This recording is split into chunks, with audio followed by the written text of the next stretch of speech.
Hello po, mapagpalang araw po sa ating lahat. Today po magluluto po ako ng ginataang langka.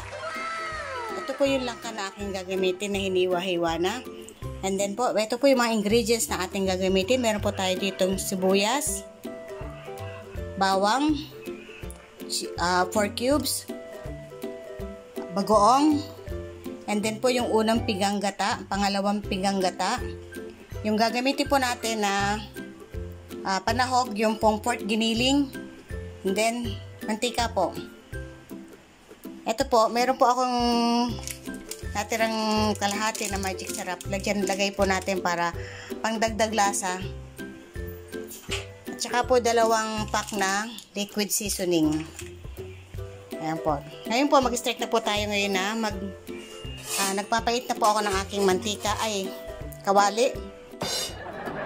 Maglagay na po tayo ng ating mantika.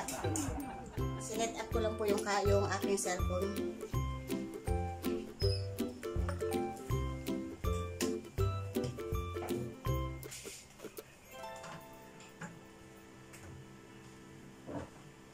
Then po, lagay na po natin itong bawang.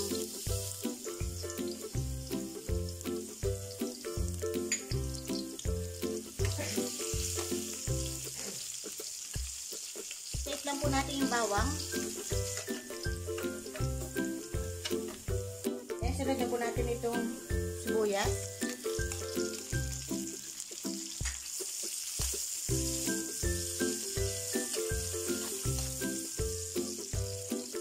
Lagyan na po natin ng paminta powder.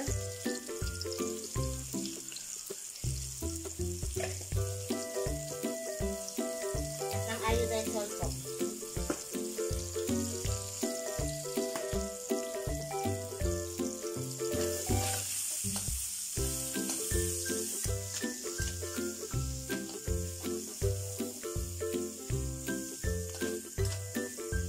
Ito po natin itong ating giniling.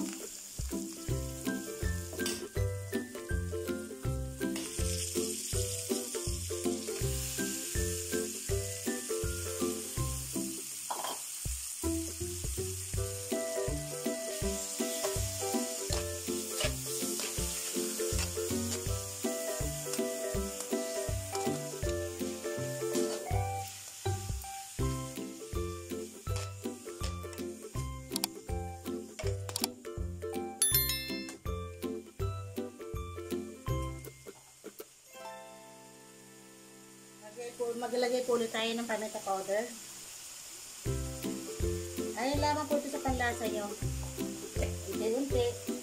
Para po sa huli, pag na lang idadagdag nyo kung kulang pa siya sa alat or sa ingredients na gusto nyo. Ayan, matigas pa po ito. Galing po rep. Kailangan po natin itong masotate. Mag-golden brown. Atin po siyang takpan. Tsaka po atin balikan. Ito po. Nakalimutan ko ilagay yung bagoong. Di bale, pwede po natin ihabol yan. Gawin niyo po habang bawang, sibuyas, and then bagoong. Wala, naluloding ang utak ko. Pasensya na po. Pero pwede naman ihabol yan.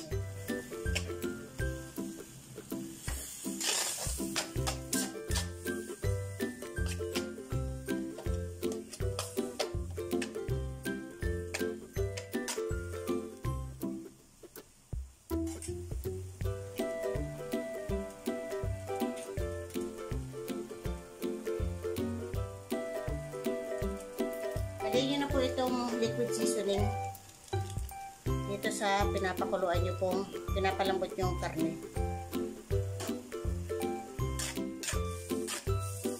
Bumango agad oh. Kanina mabango na, mas bumango pa. Try nyo po na yung pamamaraan ko para malaman nyo na totoo sinasabi kong mabango siya. Nice.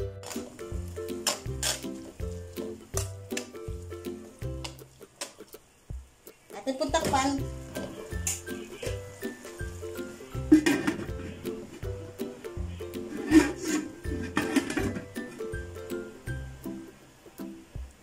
Ito po, atin po siyang balikan.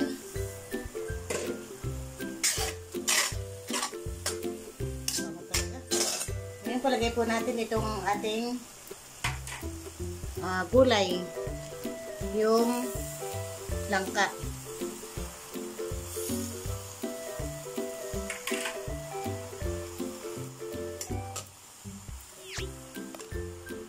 Then, lagay po natin itong pangalawang pigang gata.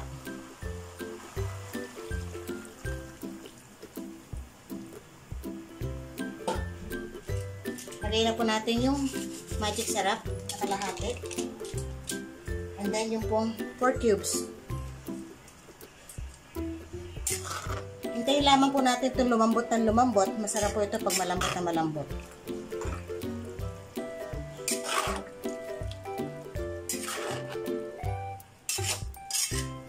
Atin po siyang takpan at hintayin po natin itong lumambot na.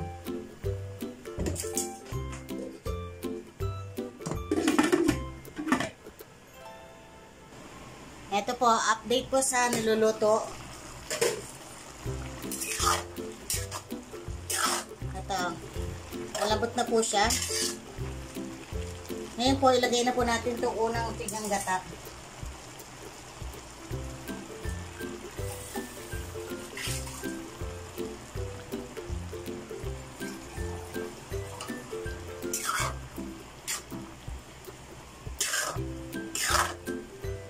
Hintayin lamang po natin ito na maglatik. Tsaka po atin siyang balikan. Hintayin po natin ito na maluto, maglatik po itong ating gata.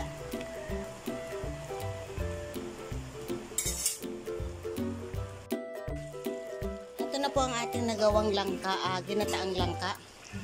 Sa huli po, lagay po natin ang ating sili. Ayoko po maglagay ng sili sa unahan kasi masyado po maanghang.